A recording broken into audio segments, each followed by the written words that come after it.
Hi, it's Toby from Heavyweight MMA here with Kieran the Stone Cutter Joblin. How are you, bro? Pure, I should say. Good, bro.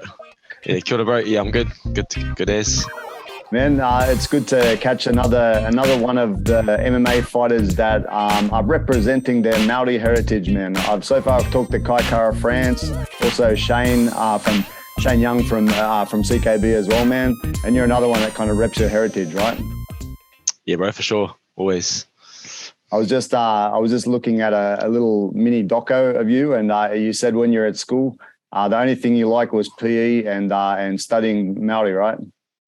Yeah, that's pretty much went to school. Good. Only went to PE, rugby training, and Maori class. Yeah. That's it, bro. So what part does it play in your life now out of interest, bro? So I'm kind of interested in these things like, people that kind of follow their heritage and everything. Like what part of your life now is the Maori history? Yeah, it's real big part. Like just as important as much as fighting.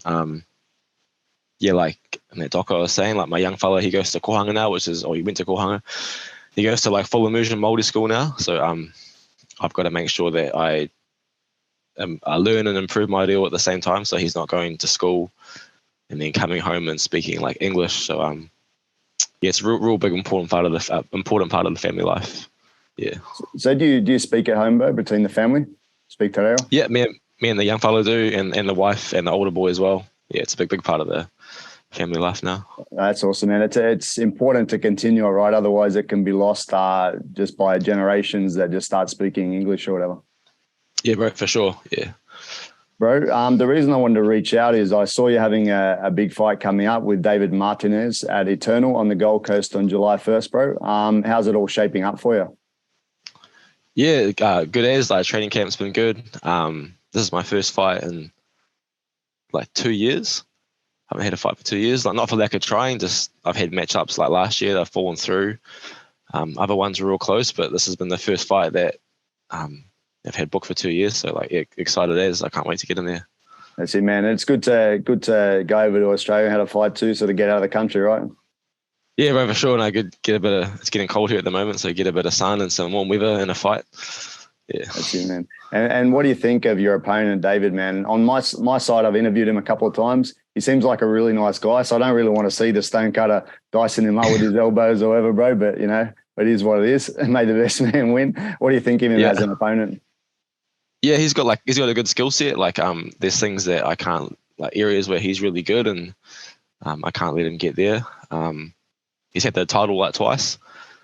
He's been pretty busy, active fighter. So it's going to be like a good test, and then like a good guy to jump back into like the Australian lightweight division with. And if I can get past him, then like it puts me like in a pretty good spot again. That's it, man. What are your goals, man? I mean, you've been in the game a long, long time. You've been sort of alongside Dan Hooker and Kara France and these guys for a long time. I'm assuming your goals are to be up with those guys in the UFC, yeah?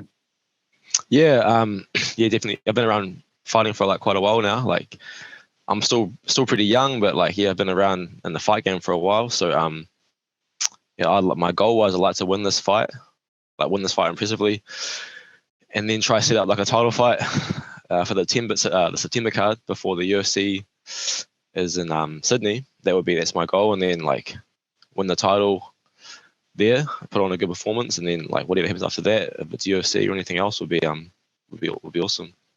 Bro, I remember I actually met you once before. You probably don't remember. It was in Singapore. You were fighting in like something to do with ONE FC, and it was like a little studio sort of setup. I just briefly said hello to you out the back, but obviously that was something you wanted to do. What happened there?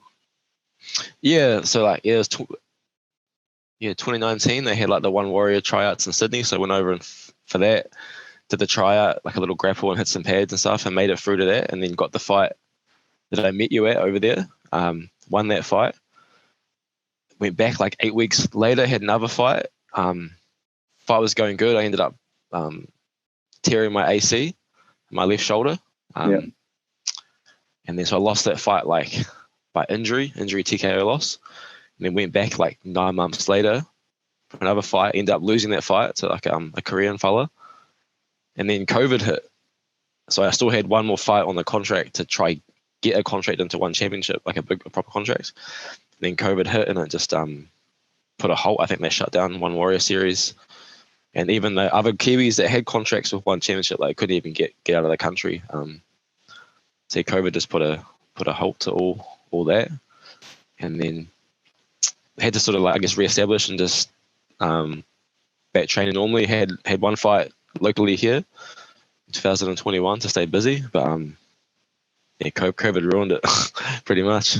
That's it, man. It made it very difficult for a lot of people, whether people were like kind of fighting in a not normal circumstance, like Dan took fights when he probably shouldn't have, etc. But then, you know, most of the MMA fighters struggled to find fights, right? So it made a real difficult career to be doing at that time. Yeah, for sure. Like the guys in the UFC, like they still were able to get fights, but for them, they had to quarantines and like running from the police training camps. Like it was pretty crazy looking back now. But then like the guys who were just under that level, yeah, like really couldn't get to Australia to fight. There wasn't like a lot going on here.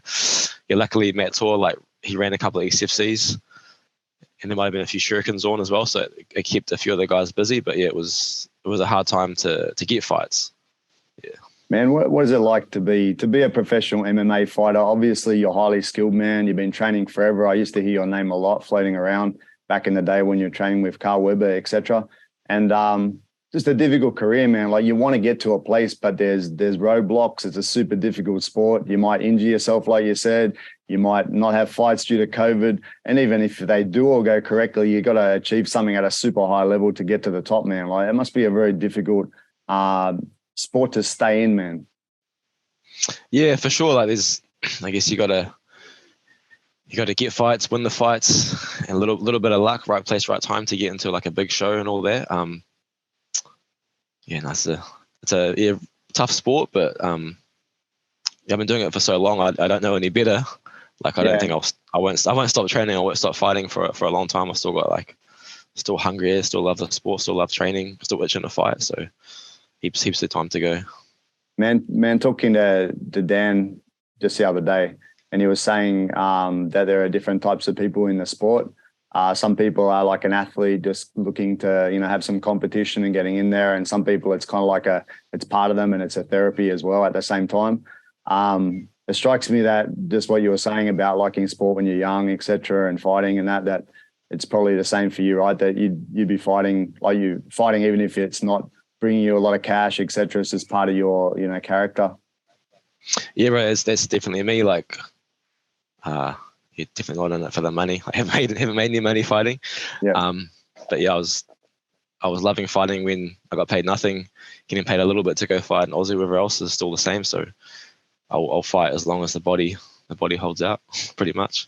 That's it, man. Hey, well, you better go into your history a little bit about when you started, et cetera. Like what made you start training MMA, or did you start in any other sort of styles or anything? Yeah, like no really fight training like growing up or anything. Like did a little bit of boxing as a young fella, for fitness. But my first like interest in like MMA was maybe like 2009 or 10. My wife's uncle, he used to run a show in Christchurch called Cage Warrior New Zealand. He like dragged me along to go help set up the cage one night. And that was like my first sight of fighting, and I thought, man, this is awesome. Like screw rugby. I want to do this, and went to his gym like the next Tuesday. I had my first like 7 or 8 fights under him. So I guess this was 2009 or 10. It was sort of like rugby training, like you train on a Tuesday and a Thursday, and then have a fight on a Saturday. Like there was no amateur stuff then. It was all just pro. So not so good for the record because it was just having a fight for having a fight. Like, and then.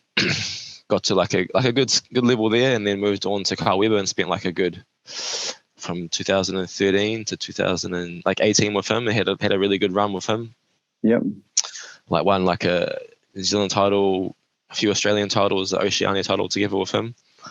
Those are some like real good years, good fights. And then I was also training with Wayne Weinger for my striking, but the whole time in Christchurch. And then 2018-19. I was with another coach of mine, Matt Kane. He's like old integrated boy. He was looking after me for a bit. And then it was a time when I lost that fight in Singapore, right before COVID.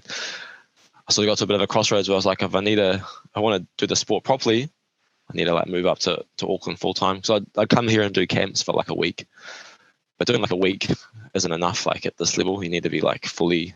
I noticed it like the other guys like Dan and those boys, they've been all in their whole careers from day dot, and it's like it just shows the difference in their skill level and their approach to training and fighting. Yeah. When you just worry about this, it's like a big difference. If like I was still working a normal job, not that there's like nothing wrong with that, but I guess I'm saying like when you just fully focus on train, eat, sleep, repeat, it's like a big difference. So I realized I need to move here and go all in. And that's pretty much what I've been doing for the last 2.5, 3 years almost, is just training, getting better, like falling in love with fighting and training. And like I moved here to fight, so I'm super excited that I finally got this fight in a couple of weeks with Martinez at Internal. Nice, man. Yeah, I met Karl Weber over here, and I'm in China at the moment. I met Karl Weber over here in the early days when he brought over some of the boys with Aaron Boys and Karl France, a few other guys, Dan, etc. What's it like training with Karl, man? Coach Hostile. What do you say about the training with him? You know, he's an awesome coach. I guess when I first moved to train with him, I was still super green. Had like a few things I needed to like really improve, and he's a really good way of molding like a young king guy and turning them into like a beast. Like he what do we call it? Like the Shark Tank rounds he put you through were pretty grueling. Yeah. Yeah, he's just got a really like his coaching style was very good at like bringing out like a different side of you like mentally. Like I think all the other guys that train for him will say the same. Like he can mentally turn you on and like make you feel like pretty indestructible. Yeah, he's an awesome coach. That's cool. And then on to CKB, man. I understand they've got like pretty much a system. You know, you see a few of the guys have got similarities, right? And I heard that it takes time to kind of pick up the system. You've been there, do you say, since 2018? So that's kind of enough time to pick it up. How did you find like getting used to their sort of way of doing things? Is it very different from your own, or just changing and adding a few tools? Yeah, I think it takes a bit of time to work everything out. Like I've been coming up maybe since like 2016, 17, like for like weeks here and there, but you just get a couple of hard spars and get your ass thrown around a little bit. But yeah, since being here full time from 2020 full time onwards, I think even now, like 2.5 years in, it's only really starting to understand what really is going on. Like the first year and a half, coach would say like little things, and I wouldn't really get it. But yeah, it's taking its time. But I think I'm starting to get it there and understand the structure. Man, it's been a very successful gym. What would you say that owes to, man? Like, what are the key things that make CKB so successful at the moment? And just like, awesome coaching. There's so many good bodies and training partners, and just like probably similar to other gyms, like all the boys are there for each other. Like we have like the spider workouts and sparring and all those things. Like all the boys are just there for each other to help. And I think, it's like the gym culture is really good, which always helps. Like, yeah, it's just good place to be, bro. I dropped in there a long time ago, probably, I don't know, maybe 4 or 5 years ago to have a look, and happened in our sparring classes. Pretty pumping, man. Big crew. It's nice to see a big crew like that all sparring together. And Dan and Izzy were in the mix, but you wouldn't, if you didn't know them, you wouldn't know they're anything special. They're just still rotating through people and everything. It's kind of good, right? Yeah, like some of the crazy, those Monday nights get pretty crazy packed day. Like sort of split up a little bit now, but yeah, it gets crazy packed on the Monday. Bit of a nightmare. That's it, man. Hey, can you talk about your training now, man, as you lead up to the fight? Like, you said you're full time now. What sort of what's your kind of schedule for a week? Like, where are you fitting in your training? How many times a day, etc.? What do you train? What do you break down? Yeah, just like 9 till 10:30, like Monday to Friday is like the pro MMA class in the morning. So whatever we're drilling that week, that's that. And then Tuesday, Thursday, Friday, like after that, do like an hour of conditioning. Like it'll be sprints on a Tuesday, some jumps and some air bike on the Friday, and like bike and bag on a Thursday. And then spar Monday night, spar Saturday. Wednesday, like rate wrestle session. It's a pretty hard one. And Tuesday, Thursday afternoons, like get a lift in, bit of S&C. Some pads mixed in there as well. Spar Saturday, and then spider Saturday night. And then I just do the school run and a few PTs for a bit of work in between that. So it's like a pretty pretty good day. Pretty heavy week, man. How do you do your diet and all this sort of thing? Do you work with anyone, or you just kind of go off what you know?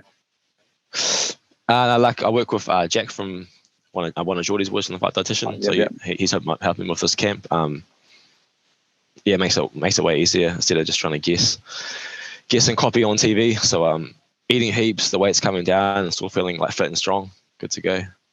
That's good, man. Hey, with stuff like that, like diet as an example, you got to get certain foods, etc.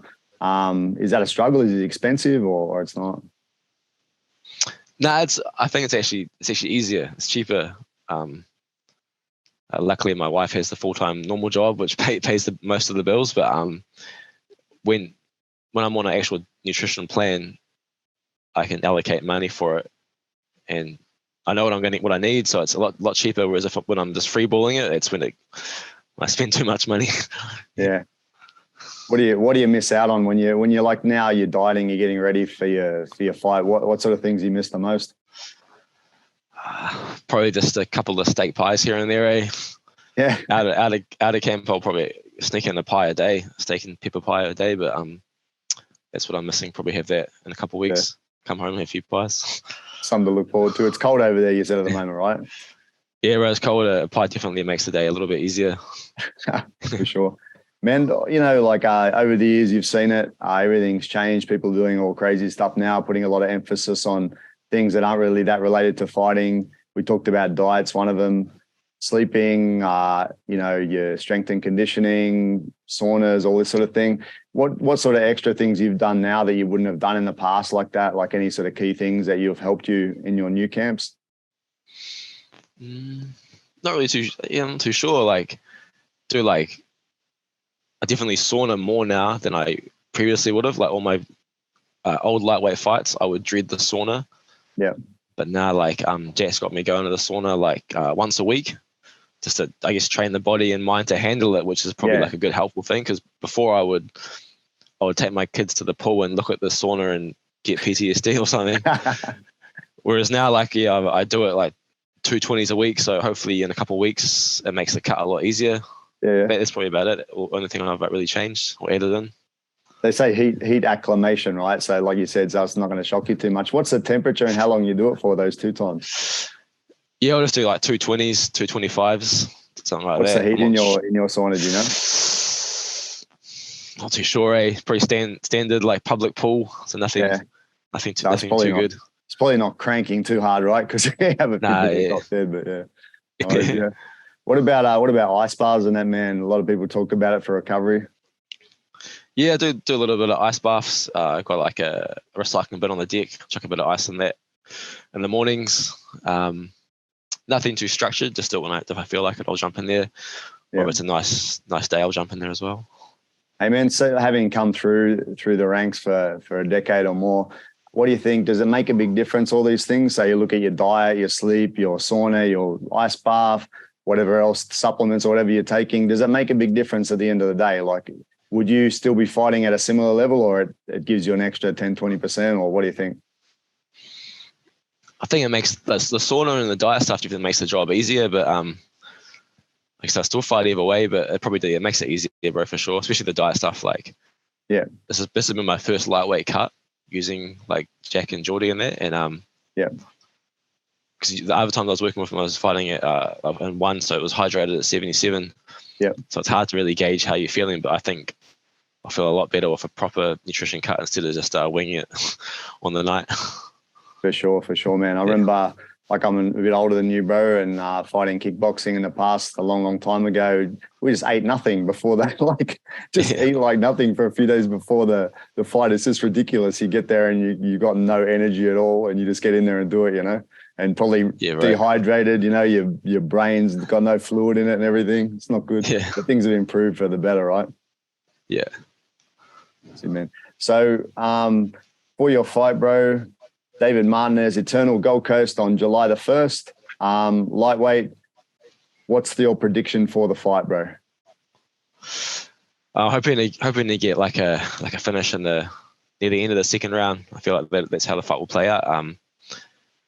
He's got a good skill set, and that he'll be strong for definitely a couple of rounds we have a good squeeze on him and good high pressure. So like from watching fights that he's won and lost, I think a smart approach for me, like should get like the job done near the end of the second or even the start of the third. That's my prediction for the fight. What do you take away from his title fight where he lost recently? I think from watching it, like Blake had like a good game plan. Like he seemed pretty composed, stuck to a few good things. So like I'll probably try copy that homework. Yeah. And approach the fight same. Like David's like he's a dangerous guy. Like guys that have got over excited and tried to put him away too fast seem to always get tired, and he takes advantage, takes the back and puts them away. I think if you're more calculated and composed, like and swing more in my favor. And looking forward to the fight. So like you mentioned, future goals, 2023, somehow you'd like to get through this fight with a win, look for the title shot against, there's a new title holder now, right? Take the Australian or the eternal title and then look to some of the bigger organizations, right? Yeah, for sure. Like I'm still young, but I haven't got, I guess, a big shelf life left in fighting. Like I still feel fit and healthy and strong and that, but I know like promotion wise, like I'm 34 years old now, that it's the older I get, the harder it's going to be to get a look in from one of these bigger shows. So for getting into a bigger show, I need to like make a good run, win this fight, win the eternal title. It does carry the eternal title, I should say, carries like a lot of weight. I feel like, especially with the bigger promotions now, that would be good to have. I'm going to keep fighting no matter what. I've still got a few good years left in me, but I'd love to do it in a big show. That would be ideal. Awesome, man. Well, I look forward to seeing your success, man, and I'll be keeping in touch now that we've touched base and following you on your journey, bro. Man, thanks, brother. Thanks for having me. Appreciate it. Thanks, bro.